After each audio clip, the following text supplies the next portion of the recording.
The Boss Husband. Credit to the author. 586 hanggang 73. Ang mga pangalan po na nandito ay galing sa mga name generator.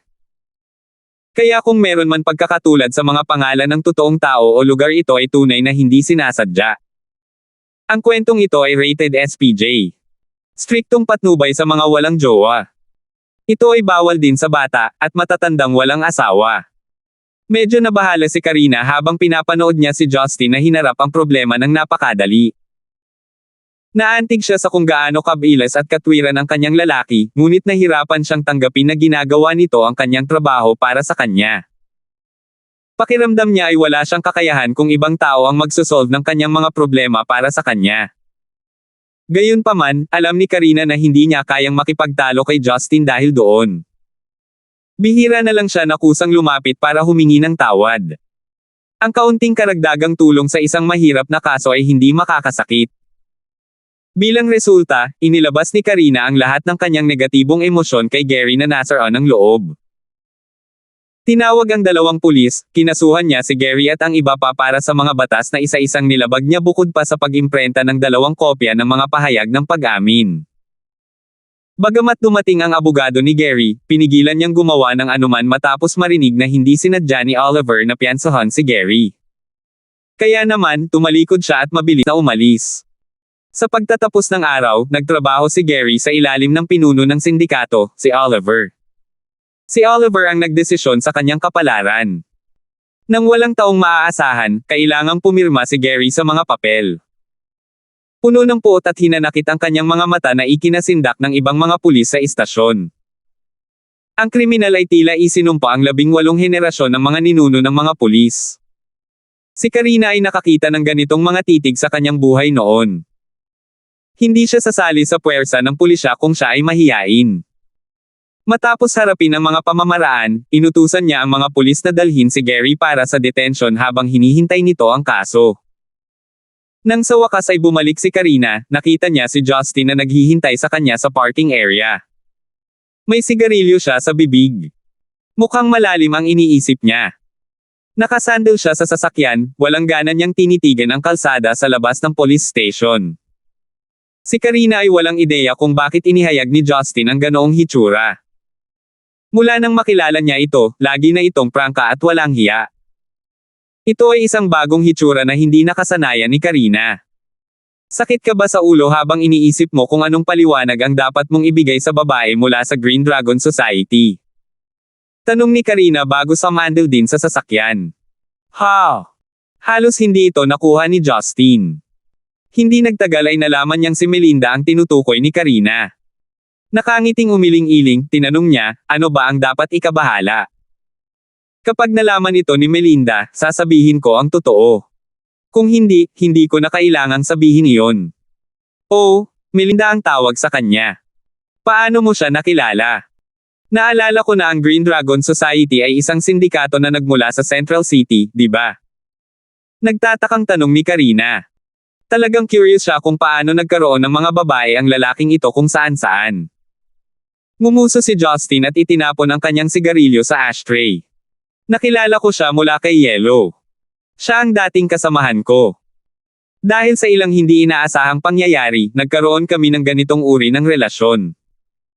Hindi ako isang gutom na lobo na patuloy na naghahanap ng biktima. Nangyari talaga ito nang hindi nalalaman. Hindi alam, sabi ni Karina na may pagkaasim. Ano ang ginagawa ni Marian? Paano mo di alam na napalapit sa isang babae sa ilalim ng kanyang relo? Bakit amoy suka ako? Ngumiti si Justin. Hindi ko alam na ang aking Karina ay isang garapon ng suka. Tip ni Master, karaniwang sinasabi sa Zen Icon na ang isang tao ay kumakain ng suka kapag nagseselos. Inilibot ni Karina ang kanyang mga mata. Inaasahan mo bang hindi ako magseselos kapag ang isa pang babae mo ay nabunyag ng biglaan? Kung sinubukan kong magkunwaring kamangmangan, magiging mapagkunwari ako. Ikaw talaga ang pinapahalagahan na Chief Collins. Hindi mo hahayaang may buhangin sa iyong mga mata. Natagpuan ni Justin na nakakatawa ang kanyang prangka. Gaano man katagal ang lumipas, at kung ano ang nangyari sa kanilang dalawa, si Karina ay palaging magiging pareho. Nagsalita siya ng walang filter. Malungkot na tanong ni Karina, bakit ka tumatawa? Ano ang nakakatawa dito? Nag-health frozen na ang puso ko. Minsan iniisip ko kung gaano karaming babae ang mayroon ka, ngunit natatakot akong mababaliw ako pagkatapos kong marinig ang sagot. Nakakainis. Huwag ka nang magtanong. Malalaman mo rin mamaya. Si Justin mismo ay nagsisikap na iwasan ang paksang iyon. Tinanong niya, ano ang sinabi mo tungkol sa iyong nakatatandang kapatid na babae? Hinihintay ko pa rin na sabihin mo sa akin. Alam ni Karina na walang saysay ang paghampas sa palibot ng bush. Bumantong hininga, sinabi niya, ang aking nakatatandang kapatid na babae ay ikakasal na. Ano? Ibinuko ni Justin ang kanyang bibig, nagdududa sa kanyang sariling pandinig. Ikakasal na si Karen. Tandang pananong. Isip niya. Na-inform lang din ako tungkol dyan, and I reacted the same way you did. I got it from my mom, so it is 100% reliable, malungkot na sabi ni Karina. Kumunat ang noo ni Justin. Sino ang ikakasal ni Flower Rain? Isang malaking bibig na duwag. Naniniwala akong nakita mo na siya dati. Ang codename niya sa Dragon Group ay Edison. Mukhang hindi nasisiyahan si Karina. Siguradong naalala ni Justin ang taong iyon. Sa nakalipas na ilang beses na nagkita sila, napansin niyang si Edison ay halatang nagsisikap na makuha si Karen. Gayunpaman, dahil siya ay labis na walang kakayahan at duwag, palagi siyang kumikilos na parang pagong sa kabibi nito. Hindi maintindihan ni Justin kung bakit siya pakakasalan ni Karen. Habang nakakunot ang noo ni Justin, may masalimuot na tingin si Karina. Marahang itinanong niya, hindi mo gusto ang katotohanan na ikakasal si elder sister, hindi ba? Naramdaman ni Justin ang panginginig ng kanyang puso. Hindi siya naglakas loob na tumingin kay Karen sa mga mata nito, dahil bigla niyang naramdaman na hindi siya masyadong masaya tungkol dito. Ito ay magkahalong damdamin, kawalan ng laman, kalungkutan, hinanakit, at kawalan ng magawa. Mabilis na naisip ni Justin ang sinabi ni Karina ilang oras ang nakalipas.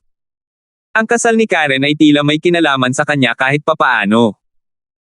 Bigla niyang napagtanto ang isang bagay at nagtanong, ginagawa ba niya iyon para managot sa pagpatay kay Billy Zeng sa ngalan ko?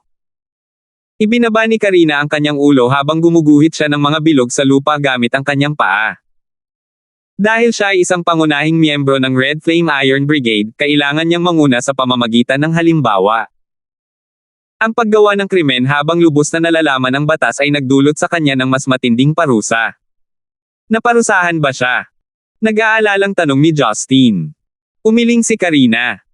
Pupunta siya sa korte ng militar nang bumalik siya sa Central City. Si Billy Zeng ay hindi lamang isang ordinaryong tao. Maraming tao na may kaugnayan sa Zeng clan ay mga maimpluwensyang individual sa gobyerno. Bagamat ang aming Collins clan ay nakakatulong ng bahagya, siya ay lumabas upang akuhan ang responsibilidad, kaya wala kaming paraan para pagtakpan ito. Pagkatapos ay nag-alala ang aking ina na si elder sister ay masentensyahan ng kamatayan, kaya naisip niya ang pamilya ni Edison.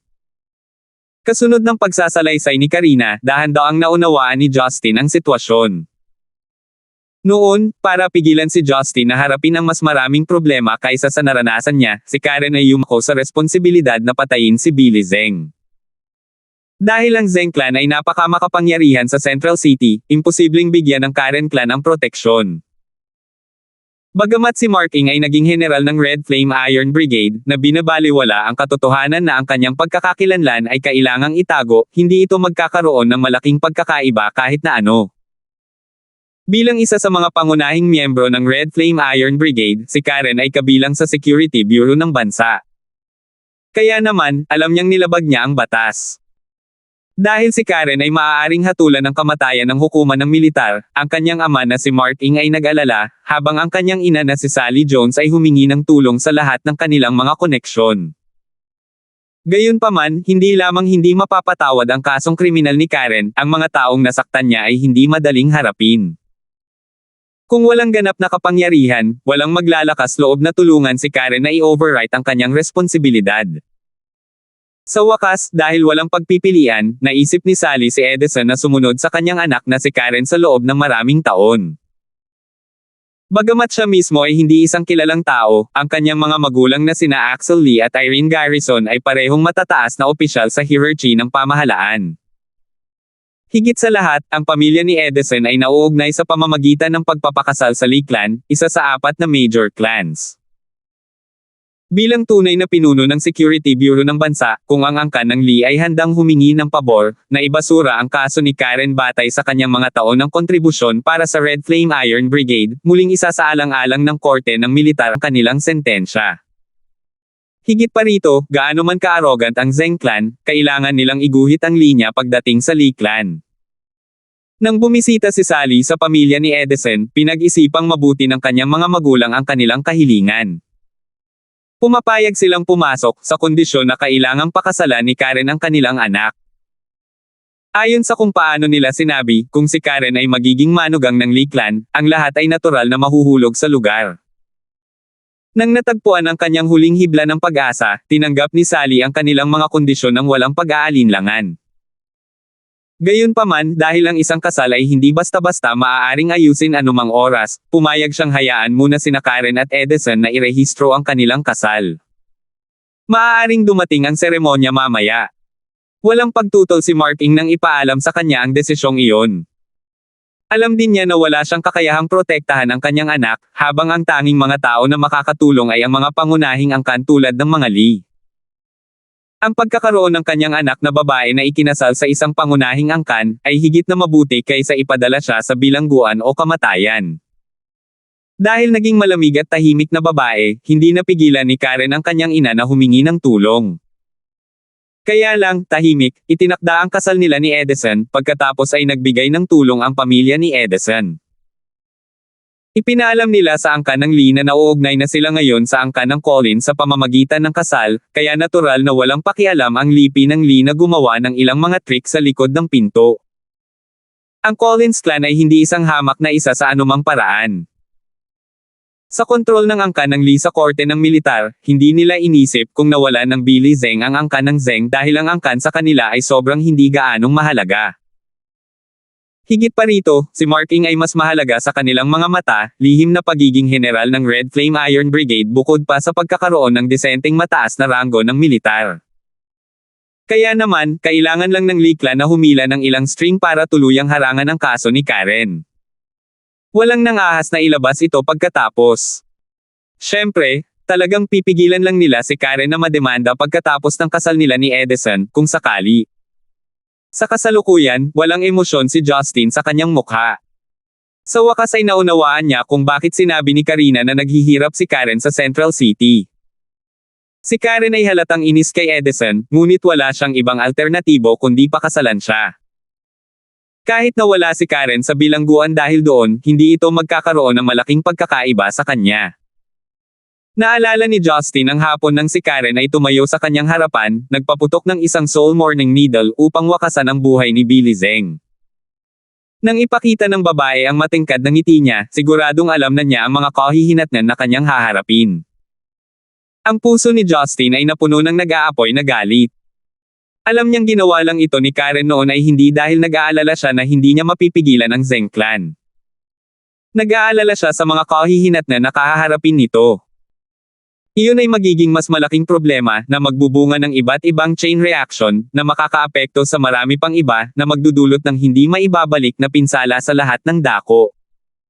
Gayunpaman, si Justin ay hindi naabala.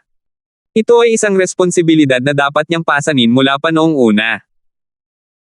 Kahit na kailanganin niyang patayin si Billy Zheng at ang kanyang angkan, bilang karagdagan sa iba pang mga angkan mula sa Central City, walang dahilan para si Karen, isang miyembro ng Security Bureau ng bansa, na tumanggap ng mga kahihinatnan sa kanyang lugar. Not to mention na inosente din siya.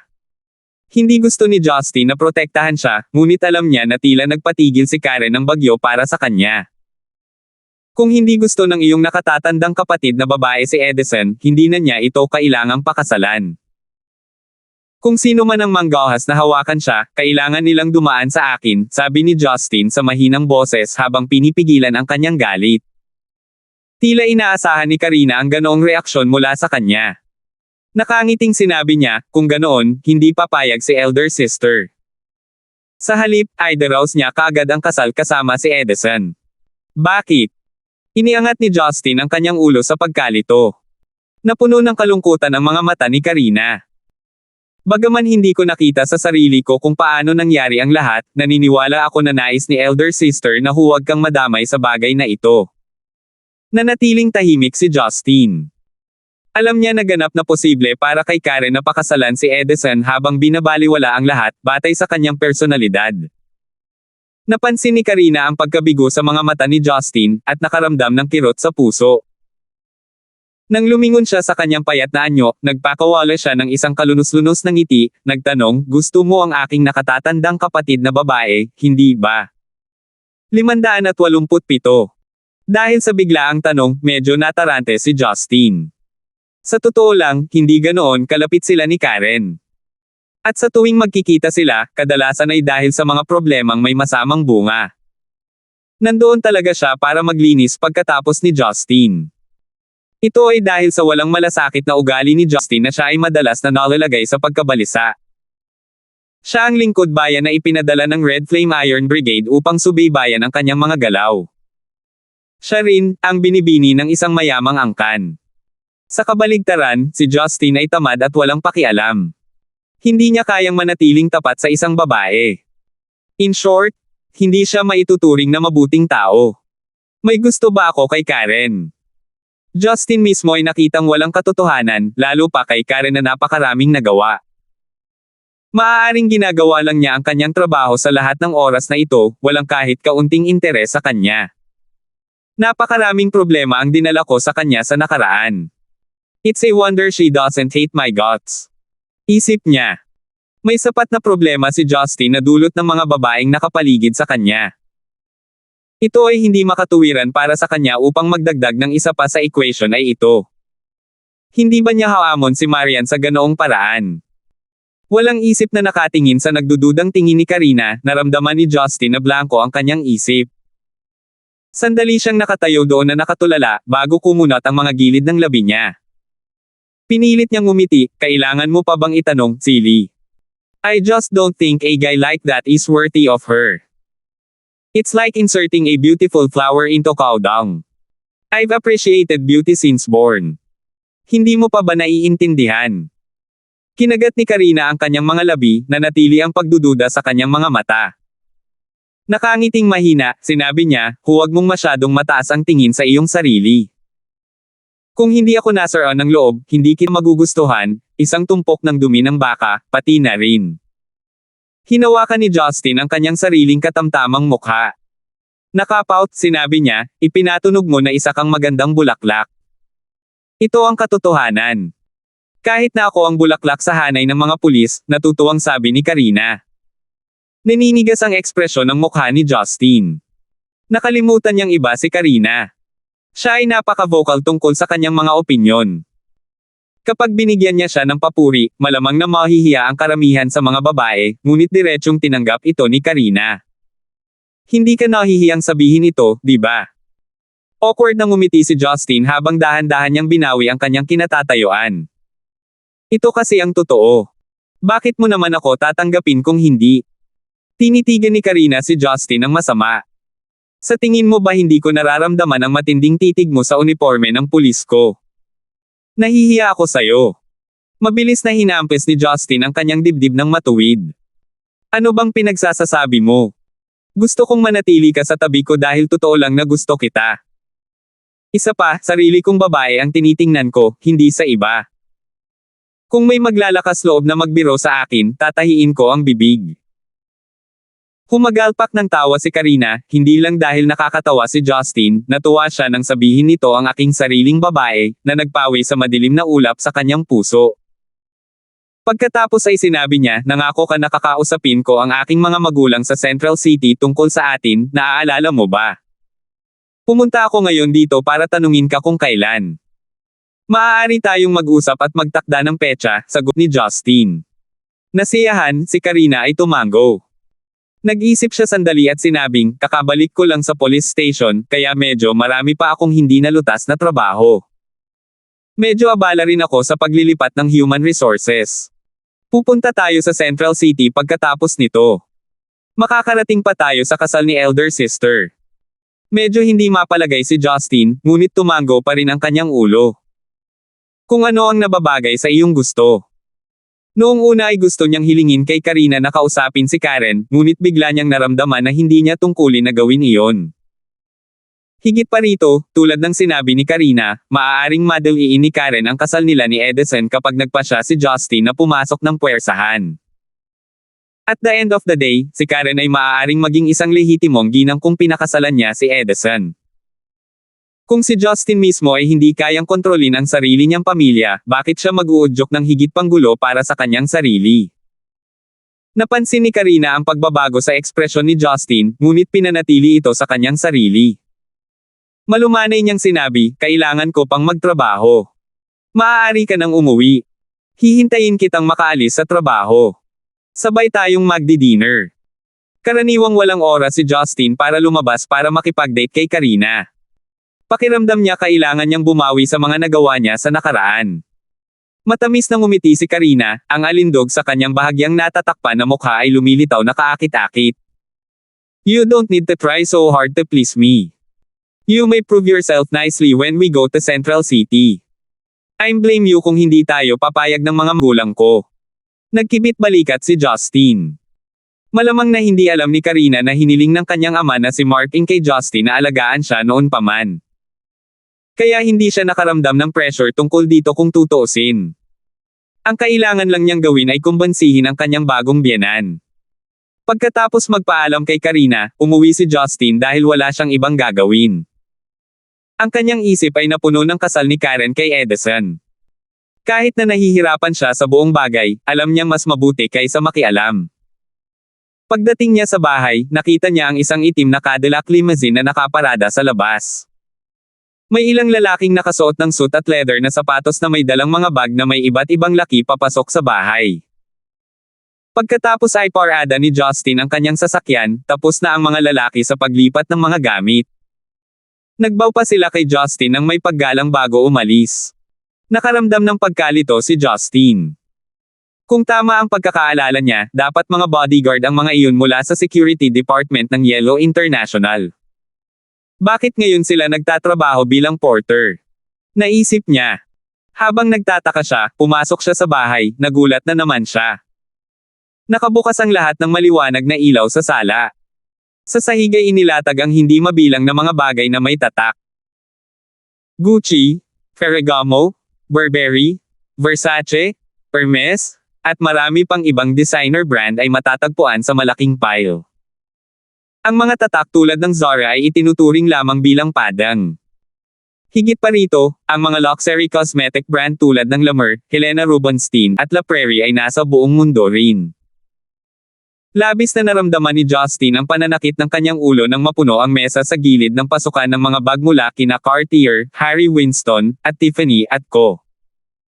Bagamat hindi niya alam kung ano ang nasa loob ng mga ito, maaari niyang tansyahin ang gastos na umabot sa milyon-milyon. Sa sandaling ito, sina Marian, Rebecca, Sheila, at Yuna ay nakapaligid sa sofa, naglalabas ng mga damit, pabango, at mga pampaganda, na ang bawat isa ay madaling nagkakahalaga ng 10,000. Sa pagtingin sa kagalakan sa mukha ni Rebecca at sa nabighani na hitsura kay Sheila, mabilis na naunawaan ni Justin ang isang bagay. Oh, bumalik na si Young Master. Si Yuna ang unang nakatuklas kay Justin na nakatayo sa may pasukan. Nakangiting masaya, sinabi niya, Young Master, tingnan mo dali. Napakaganda ng mga damit na ito. Lumingon din si Marian sa kanya. Nakasuot ng black lace, crewneck na damit, mukhang pagod siya. Nakalugay ang kanyang buhok. Dahil nasisinagan siya ng liwanag sa itaas, wala siyang pinagkaiba sa isang namumulaklak na lotes. Kasalukuyang nakangiti si Marian kay Justin ng mapanukso. Isang hindi natural na ngiti ang pinakawala ni Justin. Sa paglalakad pasulong, napagtanto niya na si Rebecca o Sheila ay hindi nakasuot ng damit na nakita niya sa kanila noon. May dala si Rebecca ng bagong labas na handbag mula sa Saint Laurent at isang leather jacket, na may silver na relo ng Premier Series mula sa Chanel, mukhang elegante at sunod sa moda. Si Sheila naman ay nakasuot ng pleated, yellow shoulder dress. Sa kanyang mga paa ay isang pares ng takong na gawa sa balat ng tupa mula sa Chanel, na nagbibigay sa kanya ng sariwa at pingong hitsura. Naglabas pa siya ng aura ng isang dalaga, na naging dahilan upang maging isang masigla at kaakit-akit na estudyante sa universidad mula sa pagiging high school. Pareho silang kumikinang sa kasiyahan mula sa kanilang hitsura. Nang lumakad si Justin palapit, tumingin sila sa kanya ng may pag-asa. Makahulugan, ngumiti si Justin at sinabing, "Nay, parang magkapatid na kayo ni Sheila." Namula si Sheila at masayang nilabas ang kanyang dila. Si Kuya Gibson ay walang hiya gaya ng dati. Hindi ka man lang kumurap bago may sinabing sobrang cheesy. Si Rebecca ay natural na nasisiyahang purihin ang kanyang anak. "Ito ay lahat salamat sa iyong asawa. Sinamahan kami ni Marian sa orphanage ngayon. Sobrang saya ng mga bata na halos mabaliw sila. Pagkatapos ay isinama niya kami sa pamimili sa hapon, at inirekomenda sa amin na tingnan ang mga item na ito. Nang subukan namin ang mga ito, binili niya ang lahat ng ito nang hindi inaasahan." Nalaglag ang puso ni Justin. Ginagawa nga ni Marian. Isip niya. Nakatingin kay Marian na walang magawa, nagtanong siya, "Bakit ka bumili ng napakaraming bagay?" Nagsisimula na itong umapaw palabas ng bahay. "Ayos lang. Wala akong madalas na dalhin si nanay sa pamimili, at si Sheila ay nagsusumikap sa mga araw na ito. Gagawin ko ang lahat basta't masaya sila. Kung ang bahay na ito ay hindi malagyan ng mga ito, lilipat na lang tayo sa mas malaking bahay." Hindi tulad ng kulang tayo sa bahay, malumanay na sabi ni Marian, na parang hindi niya napagtanto ang ekspresyon ni Justin. Sinabi ni Yuna, "Mukhang maganda ang mga bagay na ito bago pa man ito maisuot. Pero miss, talagang mahal ang mga ito, di ba?" Huminto si Sheila at sinabing, "Wang Hilda, natakot ako sa mga presyo ng mga damit na ito. Akala ko noong una, ang fur-colored coat na ito ay humigit kumulang 1,000, ngunit iba ang sinabi ng server. Dahil 20 lang sila sa mundo, bawat isa ay nagkakahalaga ng 130,000, at tumanggi silang ibenta ito sa sinuman." Ibinuko ni Yuna ang kanyang bibig sa gulat. Sa pananatili niya sa bahay na iyon sa loob ng mga dekada, madalas siyang makakita ng mga damit na nagkakahalaga ng 10,000, ngunit ang 130,000 ay sobrang sobra. Nakangiting sinabi ni Marian, "Ayos lang. Hindi ba sinabi ko na ang buong gusali ay pagmamay-ari ni Yellow? Ang mga bagay na ito ay parang sa amin. Sa pangkalahatan, iniuwi namin ang mga ito sa halip na bilhin." Kalokohan, reklamo ni Rebecca. "Alam kong si Yellow ang nagmamay-ari ng shopping mall, ngunit ang mga stock na ito ay ipinadala doon upang ibenta. Kailangan pa rin nating bumili mula sa mga tagagawa." Si Marian ay masunuring umupo sa tabi ni Rebecca at hinawakan ang kanyang kamay. "Nay, huwag ka nang magsalita tungkol sa pera. Ang iyong manugang na babae ay kumikita ng mas mabilis kaysa sa kanyang ginagastos. Hanggat si nanay ay masaya, anumang halaga ng perang ginastos ay sulit. Kailan niya nabuo ang silver na dila niya? And how is she acting so flawless?" Naisip ni Justin. Halos mabaliw siya nang tingnan niya ang magalang at mapagmahal na babae. She the same person as the iceberg like Marian. Asawa ko ba talaga siya? Tuwang-tuwa si Rebecca kaya hindi niya mapigil ang mapangiti. Hinawakan niya ang kamay ni Marian, sinabi niya, "Syempre masaya si nanay. Hindi ko alam kung anong kabutihan ang nagawa ko sa mga nakaraang buhay ko para hindi lang makasama muli ang anak ko pagkatapos ng mahigit 20 taon, kundi para makatanggap din ng napakabuting manugang. Kung ako ang tatanungin mo, handa akong ipagpalit ang ilang taon ng buhay ko para sa araw na ganito." Nay, paano ka makakapagsalita ng ganyan? Siguradong mabubuhay si nanay ng mahigit 100 taong gulang. Aalagaan kita ng mabuti, seryosong sabi ni Marian. Ang mapagpalang ekspresyon ni Rebecca ay hindi maipaliwanag. Tinapik ang kamay ni Marian, sinabi niya kay Justin, "Anak, tingnan mo kung gaano siya kagaling." Narinig ko mula sa presidente ng orphanage na madalas magpadala si Marian ng mga regalo sa mga bata noong bata pa siya. Ngayong malaki na siya, handa pa siyang makipaglaro sa kanila at magkwento. Siya ay walang pag-iimbot na ginawa ito sa loob ng maraming taon nang hindi humihingi ng anumang kapalit. Sa panahon ngayon, ilang tao ang katulad niya. Marami lang ang gumagawa nito para palakasin ang kanilang reputasyon. Naghawak ako ng napakaraming mga kawanggawa at nagtayo ng napakaraming mga orphanage sa paglipas ng mga taon, ngunit kakaunti lang ang nakikita ko na mga taong kasing bait ni Marian. Dapat talagang matuto ka sa asawa mo. Si Marian ay sobrang abala sa trabaho pero handa siyang alagaan ang mga kaawa-awang bata. Paano ka? Wala ka talagang ginagawa maliban sa pagdulot ng sama ng loob kay Marian. Katanggap-tanggap ka ba? 588. Sa pag-ukol ng maraming oras para sa kawanggawa, nasiyahan si Rebecca na malaman na si Marian ay nagbahagi ng parehong hilig. Nalungkot si Justin nang malaman niyang tapos na siya. Ang mga salita ni Rebecca ay nagtulak sa kanya na maghukay ng isang butas at ilibing ang kanyang sarili dito. Ibinaba niya ang kanyang ulo, hindi makapagsalita. Si Sheila, bilang isang walang takot na batang babae, ay labis na nasisiyahan sa pagmamasid sa pagdurusa ni Justin. Nakangiting sinabi niya, Tita Garrison, talagang abala rin si Brother Gibson. Maliban kay Sister Marian, marami siyang babae. Siguradong nakakapagod ang paglalakbay niya buong araw. Ang ganda, Sheila. Galit ka ba sa akin? Bakit mo pinapalala ang masamang sitwasyon? Tandang pananong. Halos umiyak si Justin. Hindi makatwira na nabuli ako sa ganitong paraan. Na parang hindi pa masama ang sitwasyon, si Marian na nakaupo sa tabi ni Rebecca ay nagpahayag ng awa pagkatapos makinig sa sinabi ni Sheila. Siya ay mukhang may mali, ngunit hindi naglakas loob na magsalita. Napansin ito ni Rebecca at naging mapurol din ang kanyang ekspresyon. Nakaramdam ng kirot sa puso, hindi niya namamalayan na hinaplos ang buhok ni Marian bilang aliw. Kung hindi dahil sa pagkakasala na pinanghahawakan niya para kay Justin, at sa katotohanang hindi siya pinalaki nito, binigyan siya ni Rebecca ng dalawang malamig na malakas na sampal sa kanyang mukha. Nagawa na niyang makakuha ng napakagandang asawa.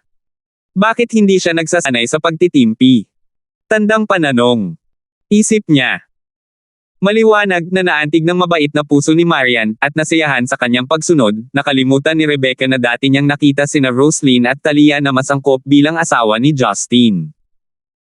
Tungkol sa pag-uugali ni Marian sa nakaraan, ikinatuwiran ni Rebecca na ito ay dahil sa kakulangan ng komunikasyon at isang malayong relasyon. Dahil hindi sila pamilyar, natural lang na mahiyain si Marian. Sa kasalukuyan, naramdaman ni Rebecca na walang ibang babae ang mas kaibig-ibig kaysa kay Marian. Napagtanto muli ni Justin na patagilid ang mga bagay. Si Marian ay talagang isang napakatalino na negosyante. Muli, naramdaman niya ang sakit na tiyak na naranasan nina Simon Cole at Billy Zeng nang talunin sila ni Marian. Siguradong walang awa ang babaeng iyon.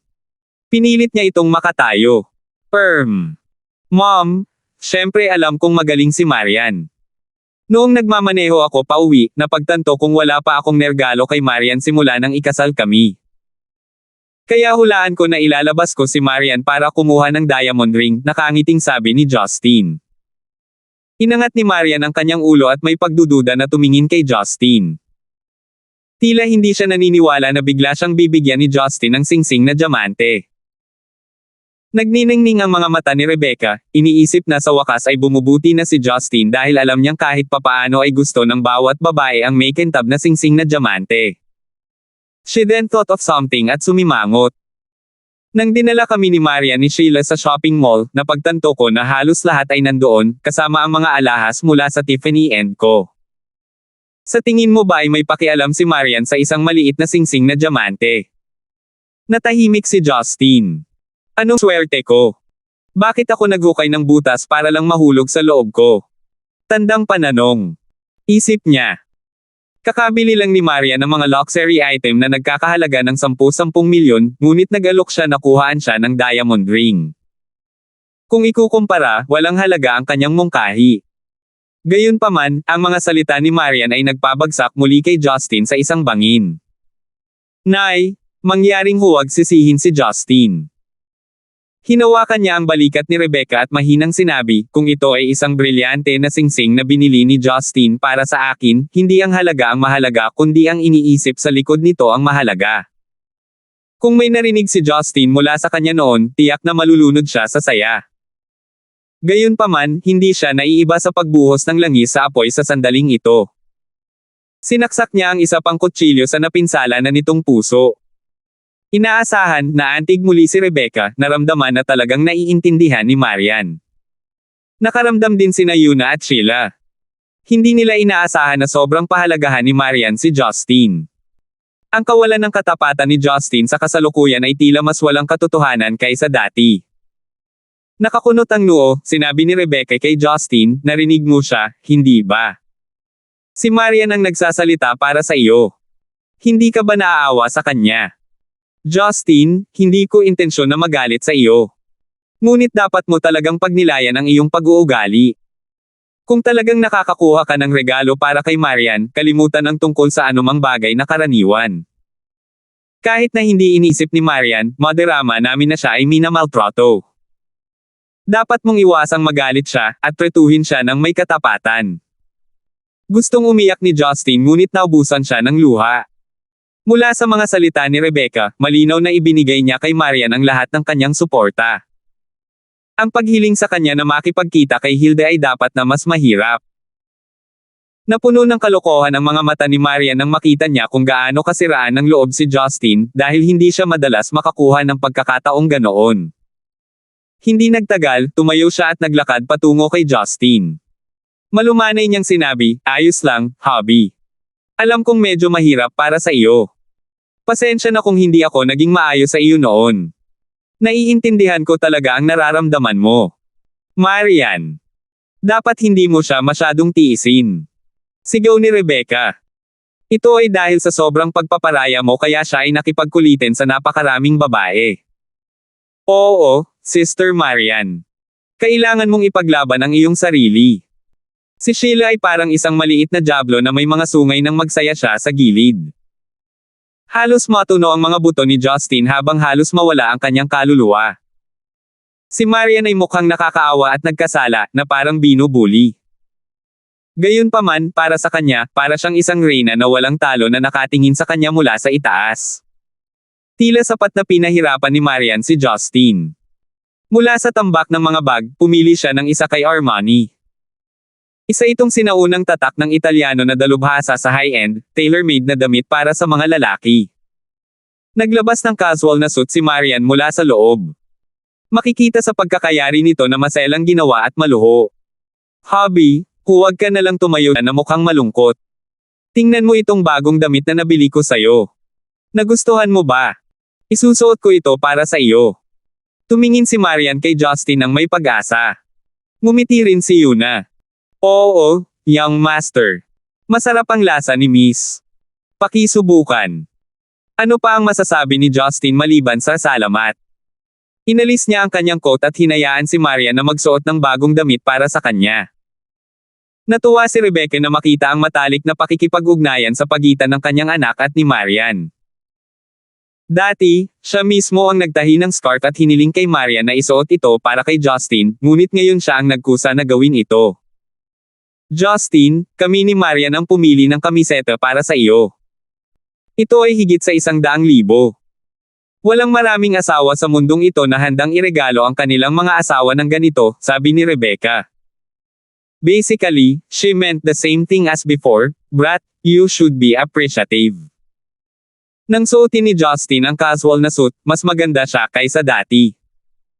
Noong nasa ibang bansa siya, nakadesign na rin siya ng mga damit na katulad ng suot niya ngayon. Ngayong muli niyang suot ito, tila binalikan niya ang panahon, na hinayaan ang kanyang aura na mag-iba ng kaunti. Inayos ni Marian ang kwelyo ni Justin para sa kanya at mukhang nasisiyahan. Mukha kang magaling. Kahit gaano ako kaganda, hinding-hindi kita mapapantayan, mahal kong asawa. Pilit na ngumiti si Justin. Nagkunwaring hindi naiintindihan ni Marian ang ibig niyang sabihin. Nakangiting matamis, ipinagpatuloy niya ang pagkuha sa kanya ng bagong binili na relo na Vacheron Constantine. Si Justin ay paulit-ulit na natigilan nang makita ang matikas na ngiti ni Marian. Dati, hiling niya na mas madalas niyang makita ang ngiti. Ngayong nasa harapan na niya ito, nakaramdam siya ng kalungkutan. Pagkatapos noon, naglabas si Marian ng isang bangkos ng damit, pabango, scarf, at leather na sapatos para sa lahat. Ginawa niya ang mga bagay na nagkakahalaga ng 10-10 milyon sa kabuuan na tila hindi gaanong mahalaga. Sinubukan ni Justin ang kanyang makakaya upang makipagtulungan na ikinalulugod ni Rebecca at Yuna. Hindi siya masyadong interesado sa mga bagay na may mataas na presyo, ngunit hindi niya maiwasang aminin ang pagkatalo sa isa pang perpektong plot ni Marian. Nakumbinsi ko ba talaga siya gamit ang mga rosas at diamante tulad ng sinabi ni Teresa? Tandang pananong. Isip niya. Hanggang hating gabi, inayos at itinago ng pamilya ang malalaking tambak ng stock. Nagdimsum lang sila at umakyat sa taas para matulog. Umakyat muna sina Rebecca at Sheila para magpahinga, habang sumunod si Yuna pagkatapos niyang hugasan ang mga mangkok at chopstick. Tanging sina Marian at Justin lamang ang natitira upang dalhin ang iba't ibang mga bagay at damit sa silid ng tindahan sa itaas. Nang malapit na silang matapos, sa ikalawang palapag, napuno ng pawis ang noo ni Marian. Matikas niyang pinunasan ito gamit ang kanyang kamay at sinabi kay Justin, "Sige, matutulog na ako." "Magandang gabi, hubby." "Teka," tawag ni Justin bago lumingon si Marian. Tumingin sa kanya si Marian sa kanyang bahagyang namumula na mukha. "May kailangan ka ba?" Saglit na nag-alinlangan si Justin bago ngumiti ng malabo. Wala bang puwang para sa negosasyon? Bahagyang natigilan si Marian. Nananatili ang ngiti sa kanyang mukha, parang bumalik siya sa unang araw, na parang yelo na hindi natutunaw.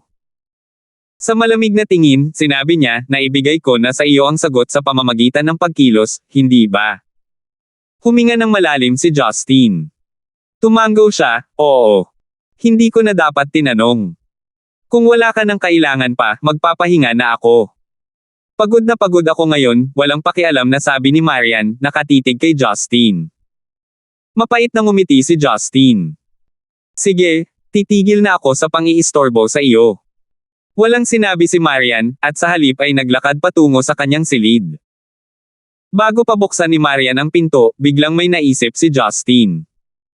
Sabi niya, "Marian, kukuha pa rin ako ng regalo para sa iyo. Isang bagay na talagang deserver mo." Ang katawan ni Marian ay nanginginig sa isang iglap, ngunit hindi siya lumingon. Tahimik niyang binuksan ang pinto at pumasok sa kwarto niya. Nakatayo sa dimly light staircase, tinitigan ni Justin ang desyerto na walkway, nagpakawala ng mahabang buntong hininga. 589. Sa hating gabi, ang mga 5-star hotel sa sentro ng lungsod ay nakahilera na parang hagdanan patungo sa langit. Naiilaw sa makukulay na mga ilaw, ang lungsod ay mukhang kasing liwanag ng araw. Sa sandaling iyon, dahan-daang huminto ang isang itim na Mercedes-Benz G55 AMG sa labas ng Hilton Hotel.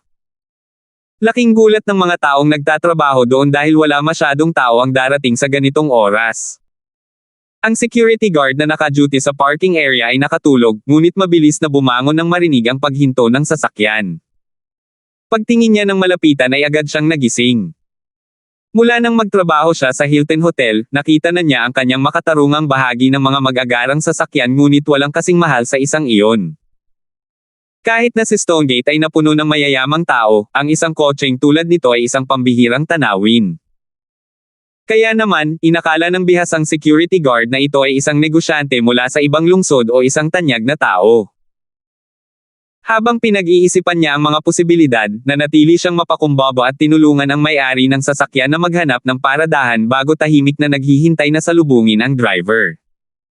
Nang bumaba ang driver sa kotse, ang gwardya ay sumulyap sa plate ng sasakyan. Nang mapagtanto niya kung ano ang ibig sabihin ng kakaibang plaka ng sasakyan, napaatras siya nang nakabuka ang bibig.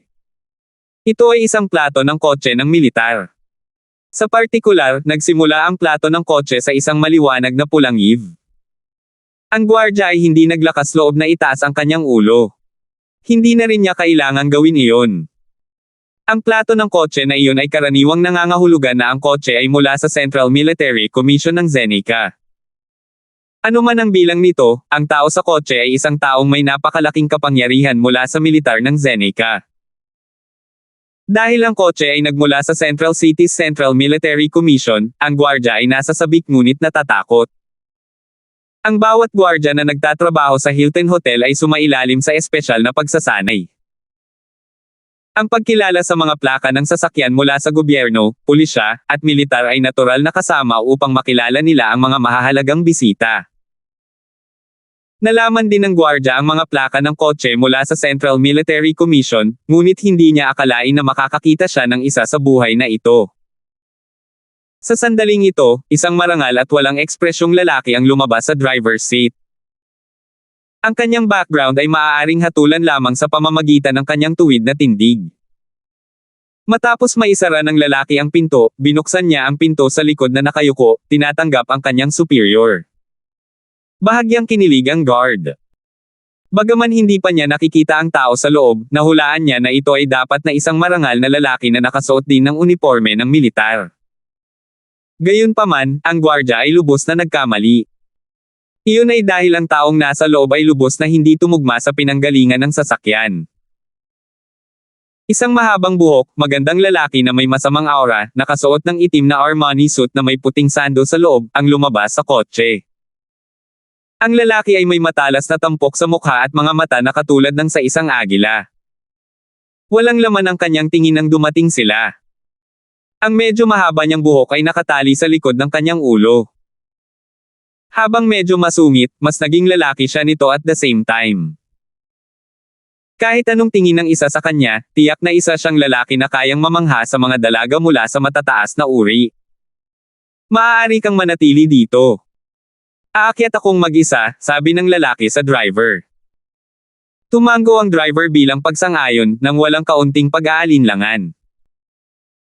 Ang lalaki ay sumulong patungo sa hotel na parang isang British na ginoo mula sa isang sinaunang angkan, dumaan sa gwardya, na nagpapalabas ng masarap na amoy ng pabango ng mga lalaki sa kanyang paligid.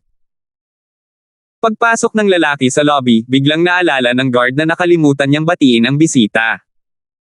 Ang hindi niya alam ay hindi siya napansin ng lalaki. Ang mga mata ng lalaki ay malabo na naglalaman ng nag-aalab na pagnanasa.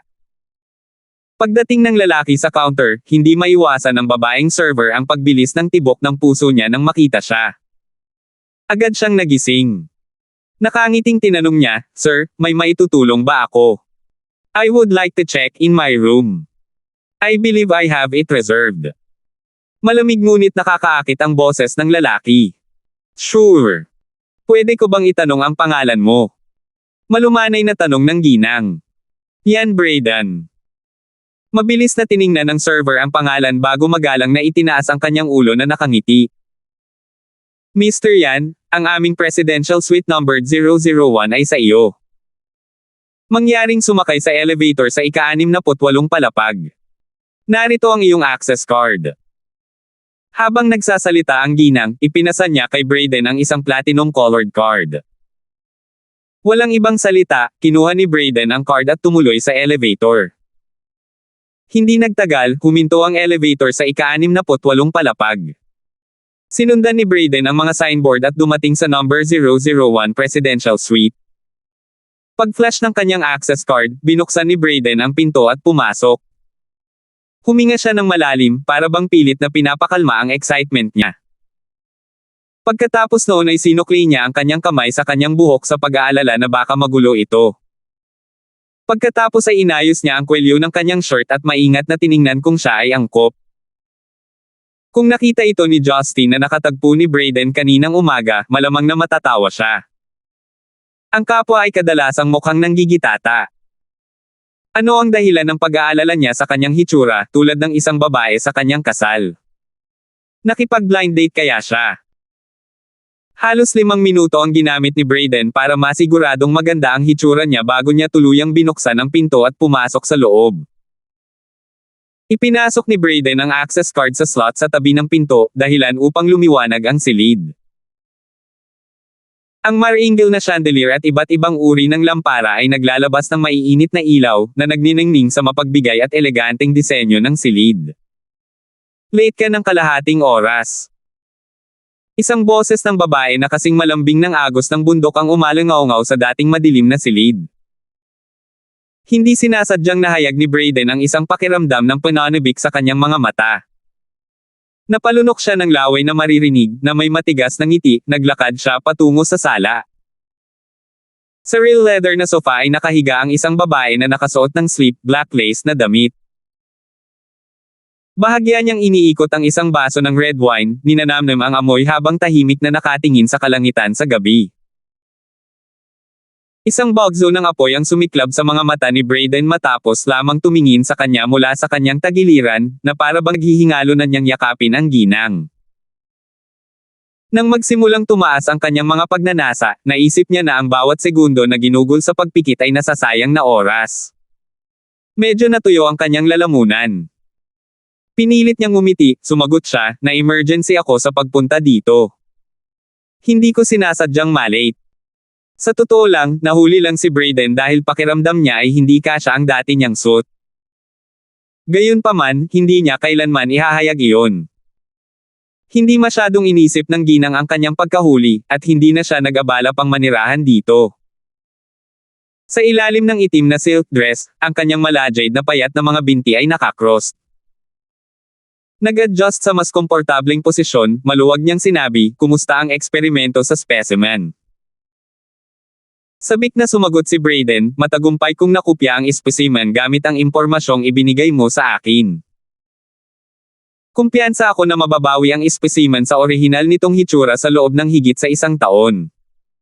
Baka malampasan pa nito ang orihinal. I don't issue.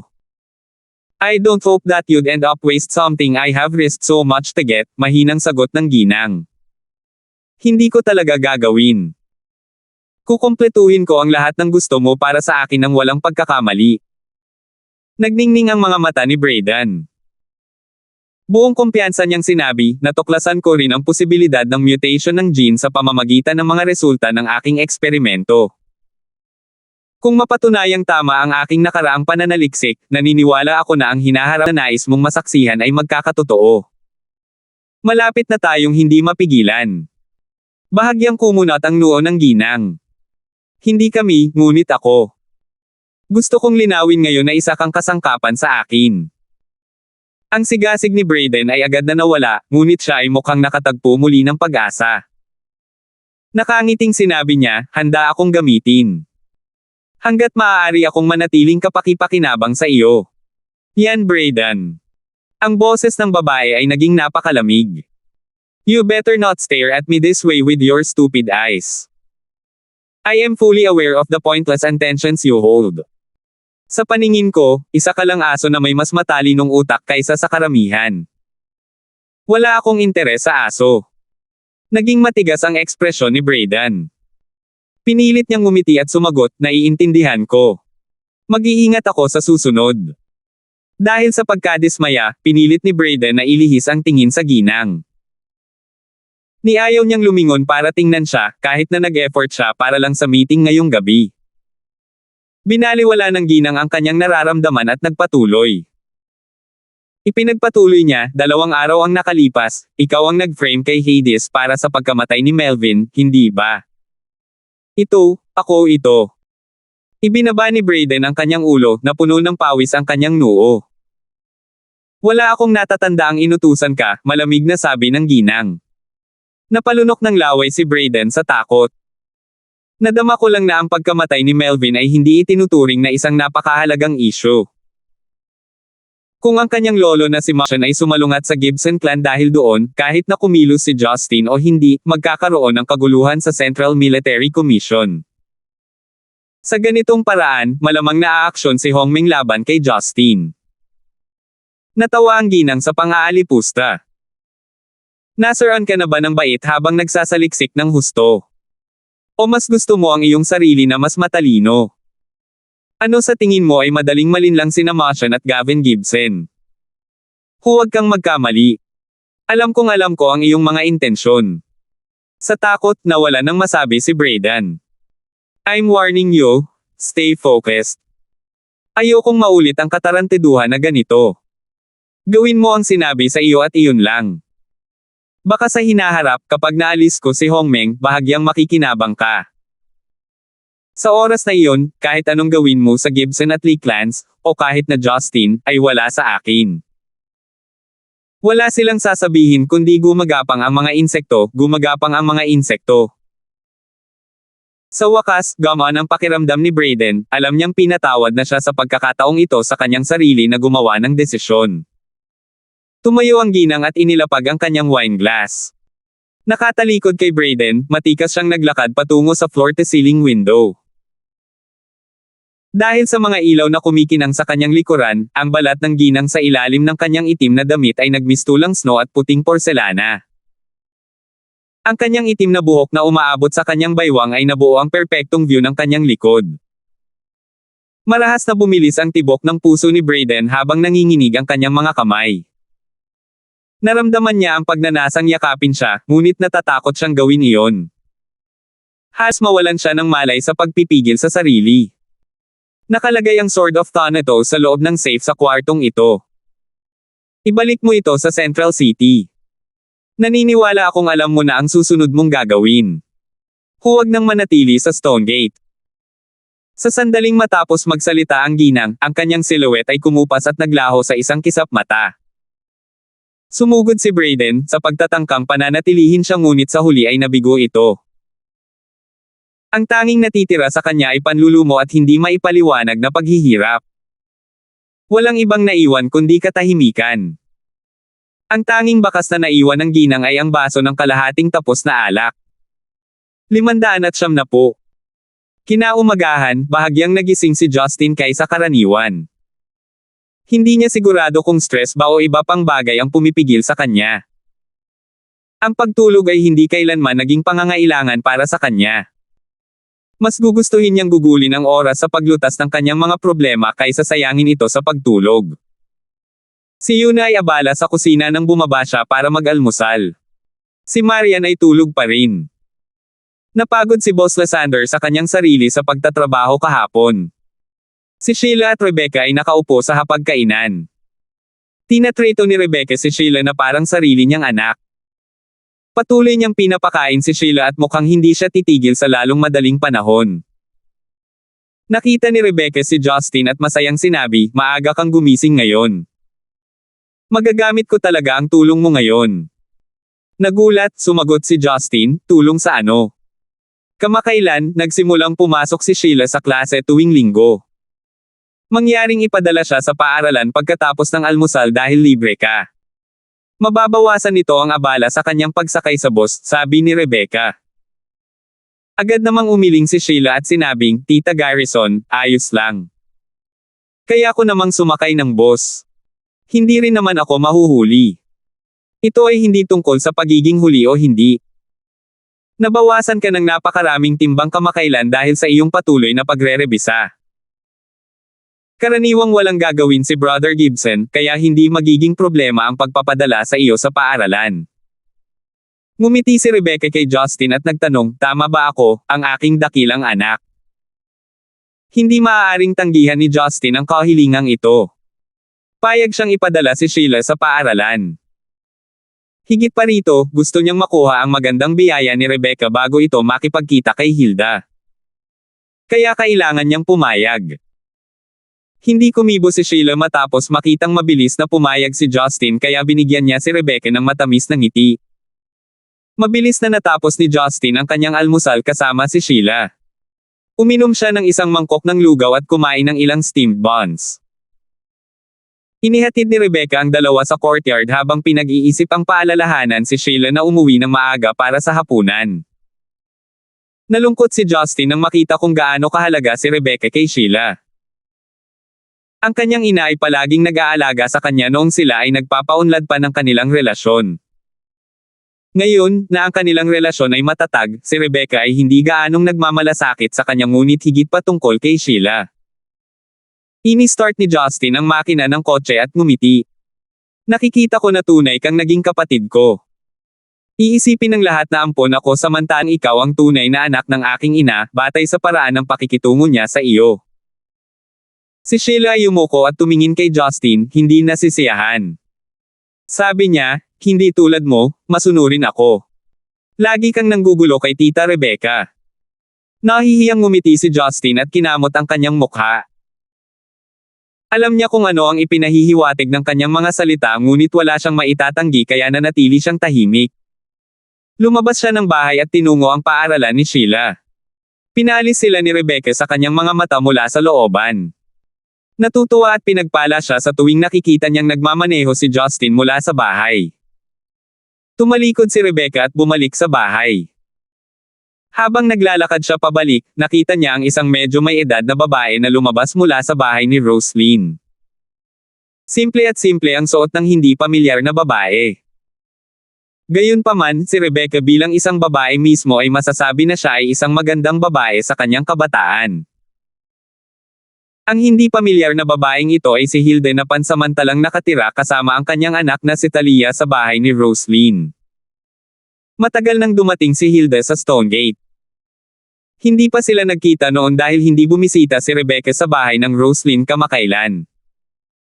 Sa sandaling ito, naglalakad si Hilde sa looban at nagkataong nakita si Rebecca.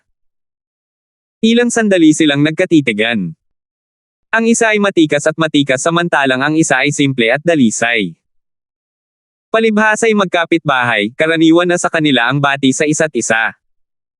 Nakangiting naglakad si Rebecca patungo sa bakod at sinabing, "Hi, Rebecca ang pangalan ko. Elder sister, hindi pa kita nakilala. Kakalipat mo lang ba dito? Kamag-anak ka ba ng batang si Roslyn?" Naramdaman ni Hilde na natunaw ang kanyang puso nang marinig niyang tinukoy siya ni Rebecca bilang nakatatandang kapatid na babae. Hindi siya pamilyar kay Stonegate, ngunit sa hindi inaasahang pagkakataon ay nakaramdam siya ng koneksyon nang makilala niya ang isang kapitbahay na kasing edad niya. Bukod pa rito, nakilala niya ang hindi mabilang na mga tao, masasabi niyang mabait na tao si Rebecca. "Oo, ang pangalan ko ay Hilda. Hindi ako kamag-anak ni Roslyn, ngunit ang ina ni Talia," nakangiting sagot ni Hilda. "Kamakailan lang ay lumipat ako dito para sa mga kadahilan ng pangkalusugan. Ang pamumuhay mag-isa ay naging mahirap." Alam ni Rebecca na si Hilda ay nagmula sa Sichuan matapos marinig ang kanyang impit. Kaya, ibinaba niya ang kanyang bantay. Tunay na kamukha ni Hilda si Talia matapos tingnang mabuti. Nakangiting sinabi ni Rebecca, "Nako, ikaw pala ang nanay ni Talia. Nabalitaan ko mula kay Talia na nakatira ang kanyang ina sa kanyang sariling bayan. Ate Hilda, dumating ka sa tamang oras. Ang mga bata sa aming dalawa ay laging nasa labas nagtatrabaho. Kami lang ni Sister Wang ang kadalasang nasa bahay. Ate Hilda, pumunta ka muna para uminom ng tsaa." Tumawa si Hilda at sumagot, "Dahil ate ang tawag mo sa akin, Sister Rebecca ang itatawag ko sa iyo noon. Kaya alam mo na ang aking anak. Hindi man lang binanggit ng aking hanggal na anak ang ating mga kapitbahay. Dahil abala lang si Talia. Maganda at maalalahanin ang babaeng iyon. Sister Hilda, mayroon kang napakabuting anak na babae. Postahan ko si Talia na maganda lang ang hitsura dahil sa iyong magandang hitsura," puri ni Rebecca. Ang pinakamalaking ipinagmamalaki ni Hilda ay ang kanyang natatanging anak, kaya ang papuri ni Rebecca ay isa na talagang pinahahalagahan niya. Ngumisi siya at sumagot, "Sister Rebecca, ang sweet mo pala magsalita. Isa lang akong magsasaka mula sa kabundukan. Ang tagumpay niya ay nasa kanya. Oo nga pala, may anak ka ba?"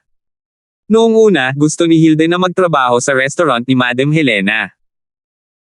Sa sandaling ito, abala siya sa pakikipag-chat kay Rebecca at nakalimutan ang tungkol sa pagtatrabaho. Ang mga babae sa edad na iyon ay mahilig makipag-chat. Lalo na kung makatagpo sila ng isang taong may katulad na interes. Si Rebecca ay higit sa handang magbahagi tungkol sa kanyang mga anak. Dahil sa katotohanan na ang background ng Gibson clan ay hindi karaniwan, hindi ito isang paksa na madalas ilabas ng mga tao. Nabanggit lang niya na siya ay may anak na lalaki at siya ay kasalukuyang nakatira sa kanya at sa kanyang manugang. Nang sabihin ni Rebecca na ang kanyang manugang na si Marian ay malapit na kaibigan ni Talia at ang CEO ng Yellow International, muling nabigla si Hilda. Lihim niyang sinisi si Talia sa hindi pagpaalam sa kanya na si Marian ay kapitbahay. Pagkatapos ng lahat, biniyayaan ng matandang CEO mula kay Yellow si Talia. Natural, alam ni Hilda ang kasalukuyang CEO. Hindi dahil sa naglakas loob si Talia na hindi sabihin sa kanya na si Marian ay kapitbahay, nag-aalala siyang baka malaman ni Hilda na kasal na sina Marian at Justin. Sa panahon ng pag-uusap, sinadyang iwasan ni Rebecca ang ilang paksa ng pag-uusap samantalang si Hilda ay walang itinatago. Nang tanungin ni Rebecca kung kailan makakahanap si Talia ng makakasama, ngumiti si Hilda at sinabing, nakahanap na ng mabuting lalaki ang babaeng iyon. Medyo desente siya sa paningin ko. Hindi niya minamaliit ang background namin.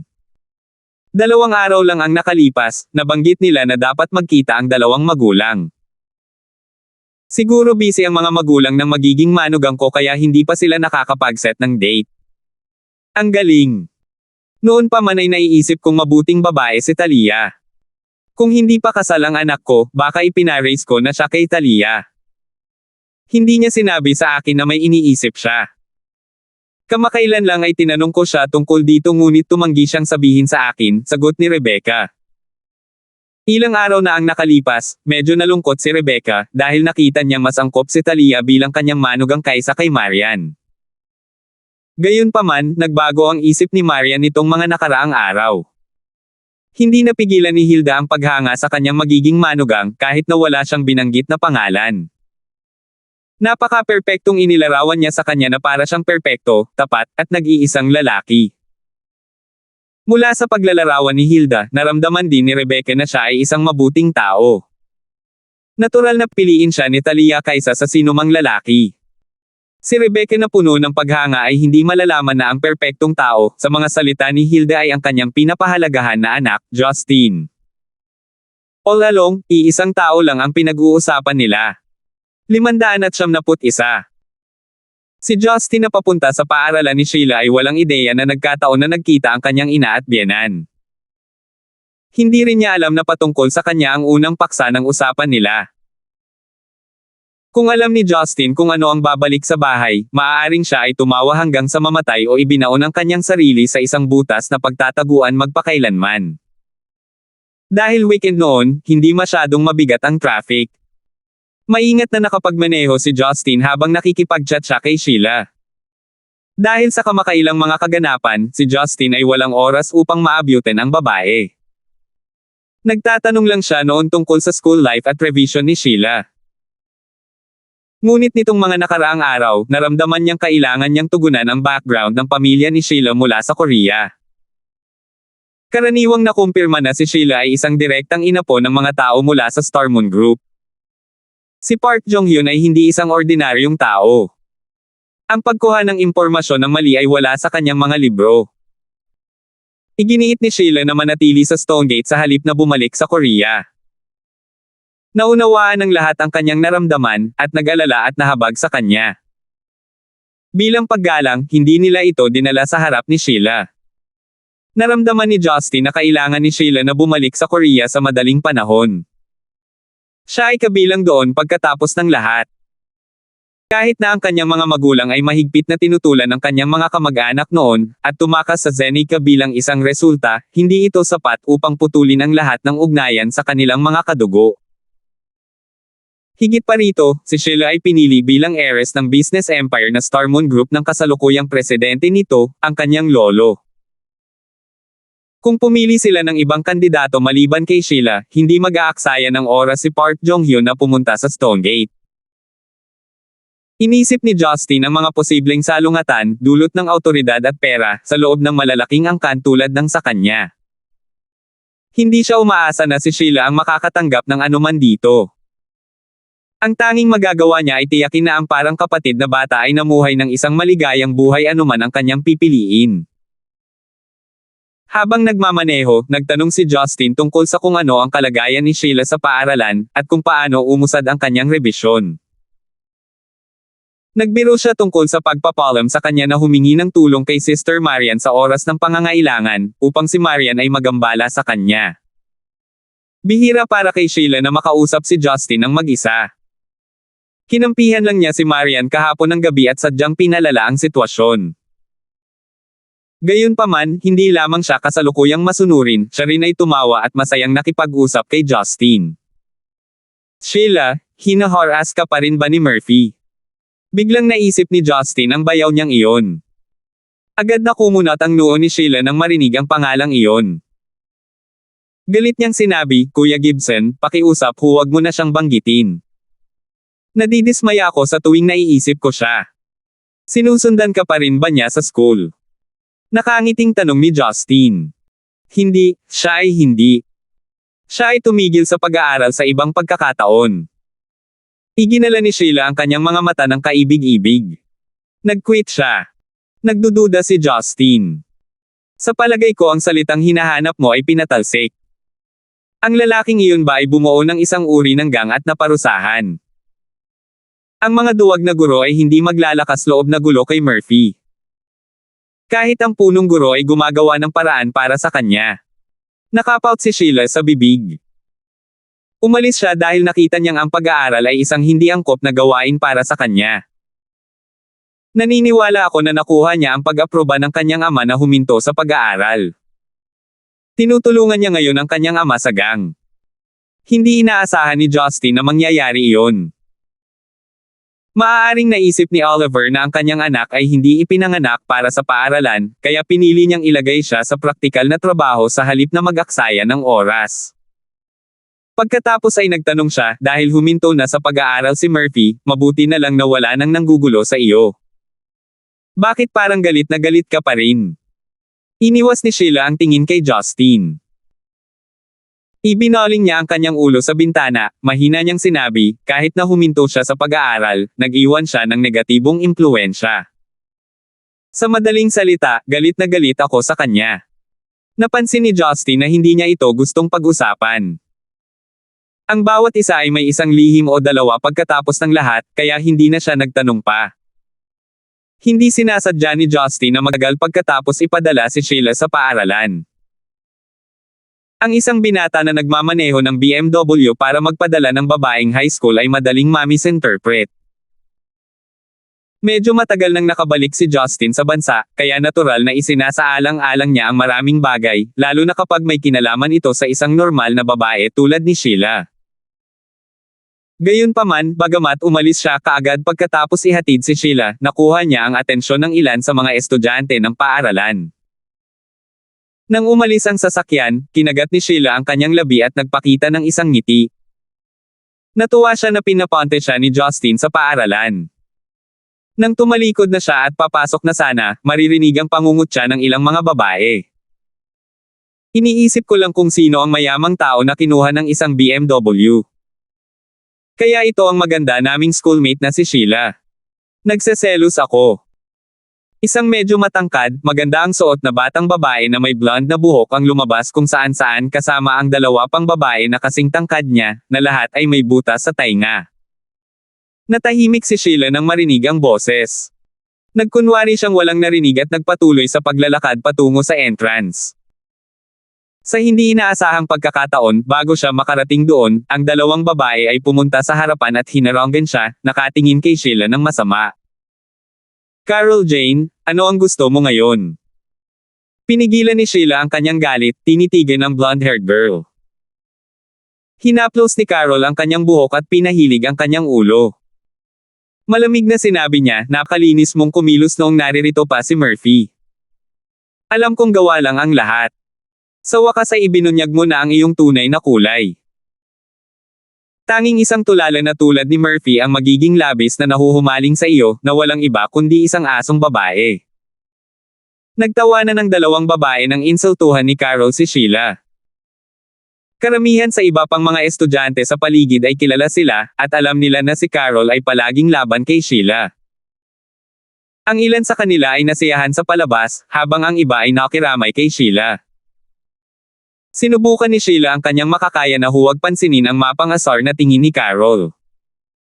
Kung sino man ang pupuntahan ni Murphy ay wala sa akin. Kailanman ay hindi ko ginusto ang kanyang atensyon. Paulit-ulit kong sinabi sa iyo na maaari mong ipahayag ang iyong pagkadismaya sa kanya. Paano ko kasalanan na hindi kanya gusto? Pumunta ako dito para mag-aral. Wala akong pakialam sa kahit ano pa. Sheila, alam mo ba kung bakit ka kasuklam-suklam? Si Carol ay nagalit nang marinig ang mahirap na katotohanan. Habang napuno ng mali siya ang kanyang mukha, sinabi niya, I hate the fact that you don't take anything serious. Do you really fancy yourself as the prettiest in school just because the fools find you attractive? Ako, Carol, ay pinaka-naiinis sa mga babaeng katulad mo. Marami ang nakakita na sinundo ka ng isang lalaking nagmamaneho ng BMW kaninang umaga. Wala akong pakialam na turuan ka ng isang slot na dapat mong tanggapin ang isang leksyon. Kinagat ni Sheila ang kanyang mga ngipin, alam niyang ang anumang sasabihin ay mauuwi sa walang kabuluhan. Nagustuhan ni Carol si Murphy, ngunit labis siyang nadismaya dahil hindi siya tumigil sa pagsunod kay Sheila. Noong nakaraan, kapag nandoon pa si Murphy, ang kanyang presensya ay magpapaalis sa kanya ng pang-aasar ni Carol. Gayunpaman, mula nang umalis siya sa paaralan, nagsimulang lumampas sa dagat si Carol. Narinig ni Sheila mula sa kanyang kaklase na si Carol ay may dark family background din. Bagamat isa itong gang mula sa ibang distrito, hindi sila kayang pigilan ng mga ordinaryong tao. Umaasa si Sheila na hindi ito makakaapekto sa kanya o sa kanyang pamilya. 2 buwan na lang ang entrance exam sa kolehiyo. Tiyak na ayaw ni Sheila na anumang bagay na malagay sa alanganin iyon. Nang utusan ni Carol ang kanyang mga babae na aksyonan si Sheila, dumating ang 2 gwardya ng paaralan at sumigaw, "Ano ang ginagawa ninyo? Itigil ang kalokohan at pumunta na sa inyong mga klase ngayon." Bagamat mayabang si Carol, hindi nakabase sa Stonegate ang kanyang pamilya. Hindi siya nang-ahas na subukan ang kanyang kapalaran nang dumating ang mga security guard. Ngumuso ng masama, hinayaan niyang umatras ang kanyang 2 babae. "Humph! Ang swerte mo ngayon, pero babalik kami para sa iyo." Habang naka-cross arms, umalis si Carol kasama ang kanyang mga babae at pumasok sa paaralan ng mayabang. Si Sheila sa una ay nasa isang mahusay na mood, ngunit siya ay naging malungkot, walang ideya kung paano niya haharapin si Carol sa hinaharap. Lalong tumindi ang galit niya kay Murphy. Ang paghinto niya sa pag-aaral ay nagdulot ng mas malaking problema para sa akin kaysa kung nandito siya. Naisip niya. 572. Si Justin ay walang kaalam-alam kung ano ang mga problemang kinakaharap ni Sheila sa paaralan. Kasalukuyan siyang abala sa pag-iisip tungkol sa kanyang mga problema sa pamilya Brown. Noong siya ay nasa opisina ni Melinda, iminungkahi niyang i-treat ang kanyang mga magulang sa isang pagkain para sa isang pagkakataon na makipag-bonding sa kanila. Ngunit sa kasamaang palad, ang mga hindi inaasahang pangyayari ay naganap na naging sanhi ng walang awang niyang sampal sa mukha ni Oliver. Naiisip niya lang kung gaano kaasar si Oliver Brown. Hindi niya alam kung sasabihin ni Oliver kay Melinda ang tungkol dito o hindi. Nakaramdam ng bahagyang pananakit ng ulo si Justin, nag-aalala na ang kanyang posisyon bilang kanyang lalaki ay magsisimulang manginig pagkatapos makipag-away sa kanyang ama dahil maaaring magalit si Melinda tungkol dito. Nag-vibrate ang telepono ni Justin sa loob ng bulsa ng kanyang pantalon. Kinuha niya iyon at tiningnan ito ay tawag mula kay Melinda. Bumantong hininga si Justin at sinagot ang tawag. Nakangiting sabi niya, "Babe Melinda, bakit mo ako pinatawag ng maaga? Mukhang nami-miss mo na ang hobby mo." Saglit na tumahimik si Melinda bago mahinang nagsalita, "Tumawag ako sa bahay kaninang umaga at sinabi kay nanay na iniisip mo na i-treat sila para kumain. Gayunpaman, sinabi niya sa akin kung ano ang nangyari kahapon sa pagitan ninyo ni tatay. Tila galit pa rin siya ngayon. Maaari ko bang malaman kung ano ang nangyari?" Mapait na ngumiti si Justin. Mapalad siya na nangyari ito kay Melinda. Kahit sa mahihirap na sitwasyon, kalmado pa rin siya at makatuwiran. Kung sa halip ay nangyari ito kay Karina, iba na sana ang kinikilos niya dahil sa kanyang masamang ugali. Walang planong itago si Justin sa kanya. Maikling ipinaliwanag niya kung ano ang ginawa ng lalaki ni Oliver na si Gary, kasama kung bakit galit na galit si Oliver. Matapos pakinggan ang kanyang paliwanag, malumanay na sumagot si Melinda, "Sige, naiintindihan ko na ngayon. Dahil iyon ang kaso, bakit hindi tayo maghanap ng petsa kung saan maaari nating pag-usapan ang nangyari at kung ano ang magagawa natin tungkol dito. Siya pa rin ang aking ama sa pagtatapos ng araw anuman ang mga bagay na nagawa at gagawin niya." Tanong ni Justin, "Hindi ka galit sa akin dahil sa galit sa kanya, hindi ba?" "No. Why would I be? Nakilala ko na si Gary noon. Masasabi ko noon na hindi siya kasing normal at composed gaya ng mga regular na tao. Ang ginawa mo lang ay magsalita ng diretso, at hindi ako isang hindi makatwirang babae. Handa akong makinig basta handa kang magpaliwanag," mahinahong sagot ni Melinda. Ang magagawa na lang natin ngayon ay magpatuloy at ayusin ang mga sirang tulay. Hindi mo naman maiiwasang makita ang pamilya ko simula ngayon, di ba? Naramdaman ni Justin ang bahagyang paggalaw kahit na malinaw ang kanyang tono. Talagang sinasabi ni Melinda na si Oliver ay kanyang pamilya sa kabila ng kanyang madilim na background, at umaasa siyang mapapaginhawa ni Justin ang pag-alam nito. Nakahinga ng maluwag si Justin. Habang ang kanyang babae ay gumugol ng labis na pagsisikap sa pakikipag-usap sa kanya, nangako siyang ibaba ang kanyang paninindigan at kakausapin si Oliver. Natuwa si Melinda na naunawaan ni Justin kung saan siya nanggaling. Napatunayan din nito ang kahalagahan niya sa puso ng lalaki sa isang tiyak na antas. Panghuli, sinabi ni Melinda, malapit na akong matapos sa pagpapaganda ng aking bagong tahanan. Maaari kang pumunta at tingnan balang araw. Hahayaan kitang subukan ang aking luto. Nabusog ako sa pagtitig sayo. Bakit kailangan ko pa ng pagkain? Pang-aasar ni Justin. Nauuna ka na naman. Tinatapos ko na ang tawag, reklamo ni Melinda bago niya direktang tinapos ang tawag. Natigilan si Justin. Hindi niya maiwasang mag-isip kung matatawa ba siya o maiiyak. Hindi man lang sinabi sa kanya kung saan ang address ng bagong tahanan. Paano niya hahanapin siya noon? Gayunpaman, pagkaraan ng ilang sandali, isang mensahe ang ipinadala sa telepono ni Justin na nagpangiti sa kanya. Si Melinda ay nag-text sa kanya ng address. Ang mga kababaihan ay madalas na kilala na kumilos sa mga mahiwagang paraan. Siyempre, sa kanila, sila ay romantiko halos lahat ng oras. Hindi nagmamadali si Justin na magpakasawa sa nayon ng lambot. Dahil libre siya nitong weekend, gusto niyang mabilis na umuwi at kausapin si Rebecca tungkol sa pakikipagkita kay Hilda. Nais niyang maantala ang pagpupulong na ito ng kaunti hanggat maaari sa pagsisikap na hindi magalit ang huli. Nang makarating siya sa bahay at pumasok sa sala, nakita niyang nakahiga si Rebecca sa sofa at nanunood ng telebisyon mag-isa. Lubhang nalubog siya sa Korean drama na iminungkahi ni Marian. Walang magawa si Justin. Nakangiting naglakad pasulong, sinabi niya, "Nay, nasaan sina Yuna at Marian?" Sa wakas ay muling namulat si Rebecca. Nasiyahan siya nang magtanong si Justin tungkol kay Marian.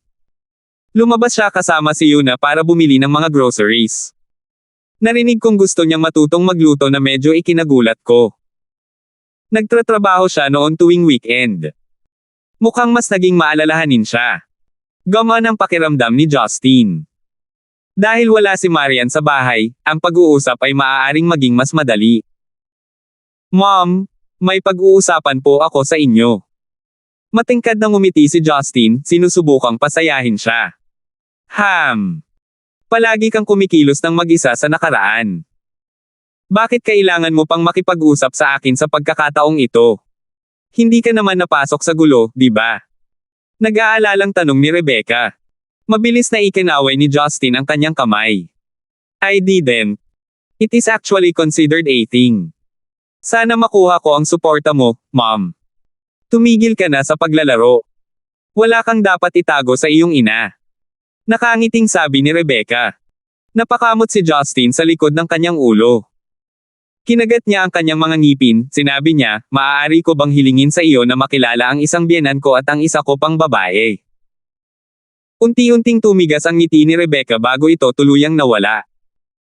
Matagal niyang tinitigan si Justin ng may pagkakomplikado, pinipigilan ang sarili na maging emosyonal. Kaninong nanay ito? Si Roslyn ba o si Joyce? Si Justin ay mukhang malalim na napahiya. Ito. Isa pa. Ano? Bulalas ni Rebecca, marahas na bumangon mula sa sofa. Itinuro niya ang kanyang daliri kay Justin habang ang kanyang buong katawan ay nanginginig sa galit. Kung hindi lang kasalanan ang pinanghahawakan niya para kay Justin, na muling nakasama ang kanyang anak pagkaraan ng mahigit 20 taon, tiyak na nabugbog siya ni Rebecca. Bilang isang magulang at isang babae, nakita niyang hindi katanggap-tanggap ang kanyang pag-uugali. Shit!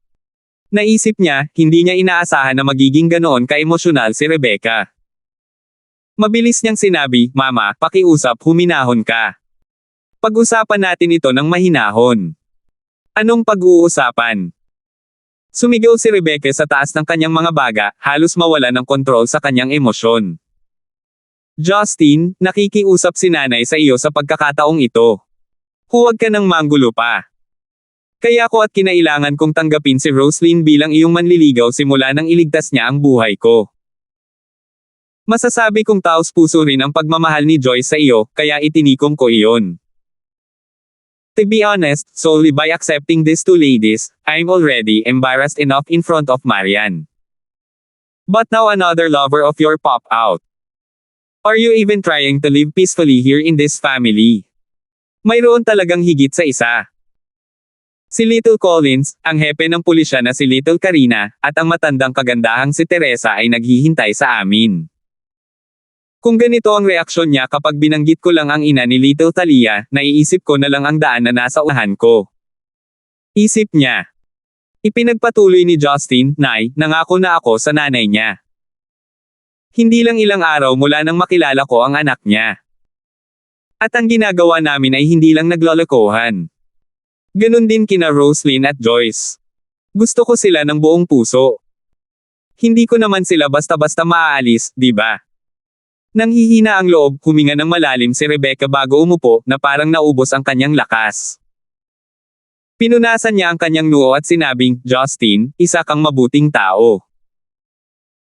Hindi pinalaki ni nanay, ngunit natutuwa ako na ikaw ay isang responsableng lalaki, hindi banggitin na ikaw ay talagang namumukod tangi. Kung ikukumpara sa duwag mong ama na natatakot na makilala ang sarili niyang anak, talagang kahanga-hanga ka. Nanatiling tahimik si Justin, alam niyang hindi pa tapos si Rebecca. Gayunpaman, ngayon, walang ibang pagpipilian si nanay kundi sabihin sa iyo ang isang bagay. Tinitigan ni Rebecca si Justin sa paghihirap. Ang iyong nakakadismaya na ama na si Parley ay mas mababa sa iyo sa lahat ng paraan, ngunit tiyak na mas mahusay siya sa isang aspeto. Si Parley ay ipinanganak sa isang mayaman at makapangyarihang angkan, at nakamit niya ang 1 tonelada sa murang edad. Nagawa pa niyang maging general sa distrito ng militar ng Jiang'an. Ito ay isang ranggo na napakakaunting tao sa Zenica ang humahawak. Pero ang puso niya ay nakalagay sa iyong ina ilang dekada na ang nakalilipas. Kailanman ay hindi niya ako niloko, ni hindi siya gumawa ng anumang bagay na hindi nararapat sa aming pagsasama, kahit na siya ay nagparaya at nagpoprotekta sa akin. Maliban sa after period pagkatapos ka naming mahanap, hindi man lang ako sinigawan ni Parley noon. 573. Natigilan si Justin. Hindi niya akalain na ang lalaking walang pakialam sa sariling kamag-anak, ay ganoon pala katapat sa kanyang pag-ibig. Si Rebecca ay nagbigay ng isang walang pakialam ng ngiti at sinabing, bago tayo muling nagkita, nagkaroon ako ng lubos na matibay na relasyon sa kanya. Noon pa man, alam ko na para sa isang taong may kakayahan, dumarating ang matinding tukso. Hindi ako palaging nasa tabi niya sa paglipas ng mga taon. Para sa kanya na maging masigasig at tapat pa rin sa akin, ay talagang isang kamangha-manghang. Maaaring hindi mo alam, ngunit ang dahilan kung bakit ako nagsimulang makisali sa mga kawanggawa sa unang lugar, ay upang bayaran ang aking pagkakasala sa pagkawala sa iyo. Lagi kong iniisip na kung gagawin ko ang aking bahagi para sa mga ulila, marahil ay tretuhin ka ng langit na nawala, ng mas mahusay. Ang hiling ko ay nasaan ka man sa mundong ito, ikaw ay ligtas at masaya.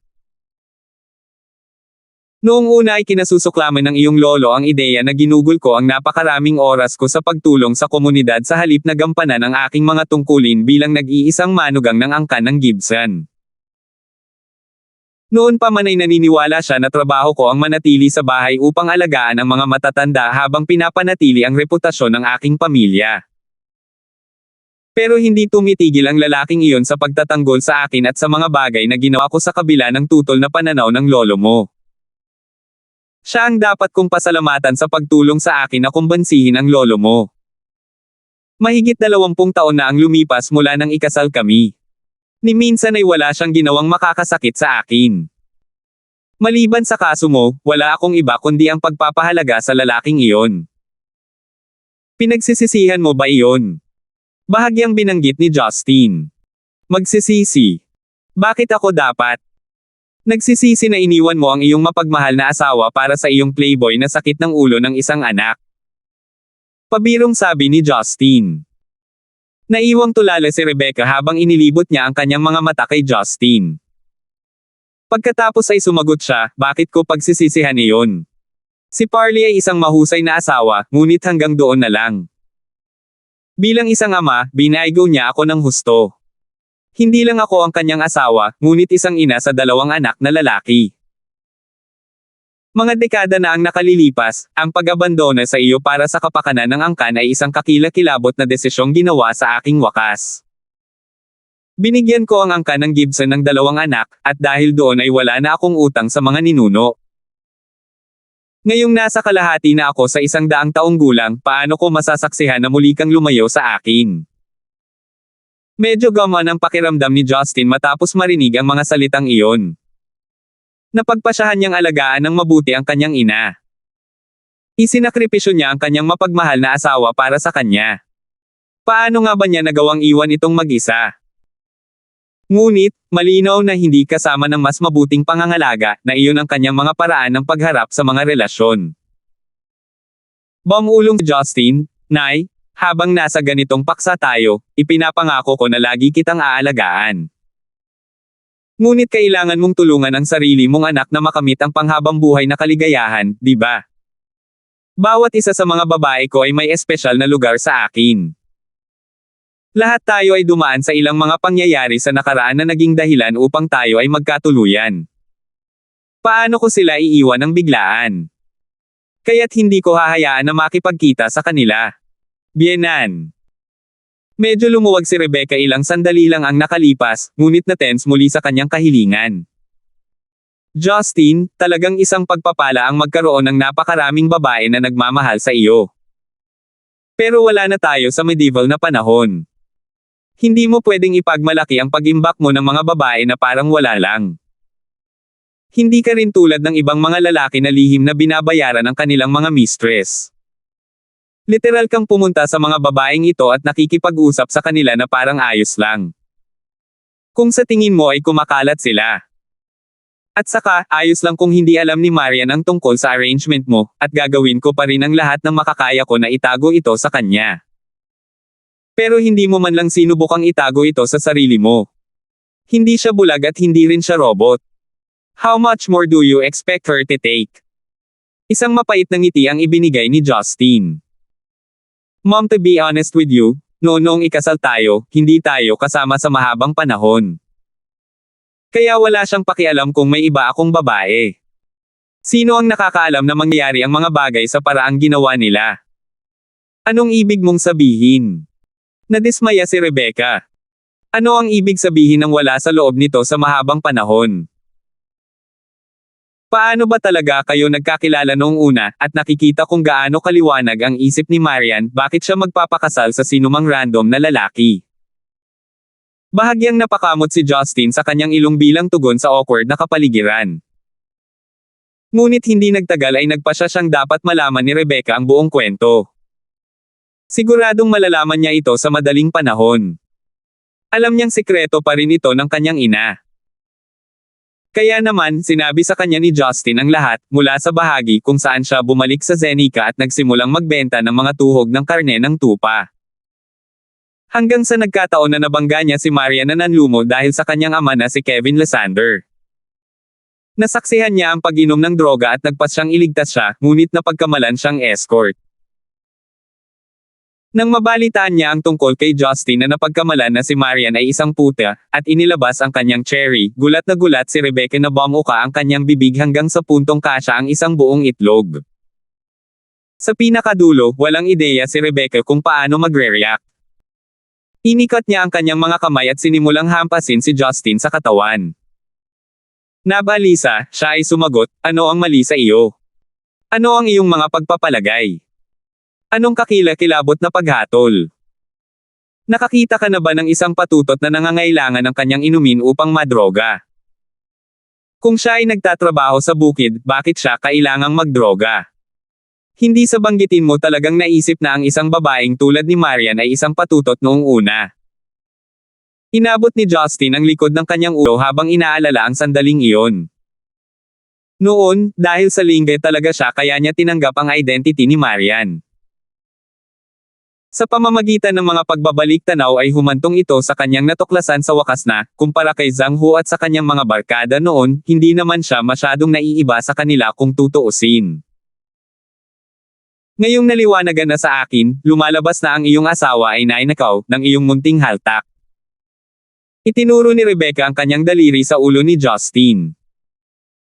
Ang kwentong iyon ay magpapaliwanag kung bakit ang isang magandang babae na tulad ni Marian ay nag-iisip na magpakasal sa isang walang kwentang brat na tulad mo. Kahit papaano ay napatawa pa rin si Justin. Ako naman, di ba? Hindi pa ba tayo kasal ngayon? Tsaka, nakabalik na ako sa landas, di ba? Ito ang ibig mong sabihin sa pagbabalik sa landas. Hiwalay na ang mga kwarto mo. Kailan kaya magkakatotoo ang hiling ko na magkaroon ng apo? Galit na galit si Rebecca. Sumagot si Justin, Nay, hindi pwedeng madaliin ang mga ganitong bagay. Lagi akong handa, pero sinabi ni Maria na hindi siya lilipat sa kwarto ko maliban na lang kung makipaghiwalay ako sa ibang mga babae. Hindi ba't hinihiling niya ang kamatayan ko? At ano ba talaga ang mali doon? Tinutulungan kanya na itama ang iyong mga maling gawain, panunuya ni Rebecca. Nagdikit ang ngipin ni Justin. Nay, bakit patuloy mong ipinagtatanggol si Marian? Kung magkakaroon pa ako ng kaunti pang mga babae hindi ba't madaragdagan ang tsansa na magkaroon ka ng apo? At saka, ang Marian na nakita mo nito mga nakaraang araw ay hindi siya ang totoo. Gaano kadalas mong nakikita ang isang workaholic na naging isang pampamilyang babae ng ganito kabilis? Halatang sinusubukan niyang kunin si Yuna sa panig niya laban sa akin. Nang sabihin ni Justin ang kanyang punto, nakaramdam siya ng matinding pagkabalisa na saksakin si Marian sa likod ng ganoon. Ngunit natagpuan niya ang kanyang sarili sa isang sitwasyon kung saan wala siyang ibang pagpipilian. Gayunpaman, sa halip ay tumugon si Rebecca na may mga tunog ng tawa. Ha! Naku anak, akala mo ba hindi natin alam ang lahat ng ito? Ano? Nahuli si Justin sa hindi pa nagagawang tugon. Napabuntong hininga si Rebecca habang umiiling. Matagal na akong biyenan ni Marian, pero unang-una, babae rin ako. Siyempre mas kilala ko siya kaysa sa iyo. Nitong mga ilang araw na bigla siyang naging masunurin at mapagmahal, akala mo ba hindi ko napapansin? Nakipag-usap pa nga ako kay Yulan. Tip ni Master, Yulan ang tunay na pangalan ni Yuna. Noon lang malinaw kay Justin na alam ni Rebecca ang kilos ni Marian sa lahat ng panahon. Naguguluhan siyang nagtanong, kung gayon, bakit ka pa? Dahil, kahit na nag-aartista si Marian, totoo ang kanyang intensyon. Talagang nagmamalasakit siya sa amin habang nagsusumikap siyang ipaglaban ang mga bagay na gusto niya. Nakangiting nagpatuloy si Rebecca, dahil mas masaya ang lahat sa ganoong paraan, wala talagang dahilan para ilantad natin siya doon. Matagal na tumahimik si Justin, mukhang nalulungkot. Wow! Habang nag-e-enjoy kayong lahat, napaatras ako sa isang bangin. Si Rebecca, na may malawak na ngiti sa kanyang mukha, ay nagsabi, hindi kita matutulungan yan. Ang gusto ko lang ay maging masaya at malusog ang mga tao sa bahay na ito. Kung talagang gusto mong panatilihin ang mga bagay-bagay sa dati, kumbansihin si Maria na tanggapin ang iyong mga pagpipilian. Huwag lang gawing gulo ang sambahayan na ito. Niluwagan na ni Rebecca ang kanyang mga paghihigpit kay Justin sa pagsisikap na huwag tumayo sa pagitan niya at ng kanyang mga relasyon. Kung tutuusin ay hindi niya asawa si Justin, hindi niya kailangang matakot na ang kanyang anak ay may maraming babae. Bukod dito, hindi siya pinalaki sa isang karaniwang sambahayan pangkaraniwan sa kanya ang polygamia. Saglit na nag-isip si Justin at pagkatapos ay sumagot, hindi ko mahuhulaan kung ano ang maaaring mangyari sa hinaharap. Ngunit sa ngayon, kailangan kong tuparin ang isang pangako na binitiwan ko sa aking sarili ang mapanatiling masaya ang mga tao sa paligid ko.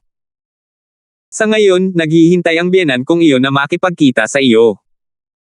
Pwede bang makipagkita ka sa kanya bilang pabor? Kailangan kong gawin mo ito para mapanatiling masaya siya. Sigurado akong kaya mo ang pakikisalamuha. Sa pagkakataong ito, sinubukan pa niyang makuha ang magandang panig ni Rebecca. Tumawa si Rebecca habang umiiling, bigo sa walang kabuluhang pagtatalo niya sa kanyang anak. Okay fine, since things are progressing the way they are, why don't you pick a date and venue? O di ba, anong apelyido ng nanay niya?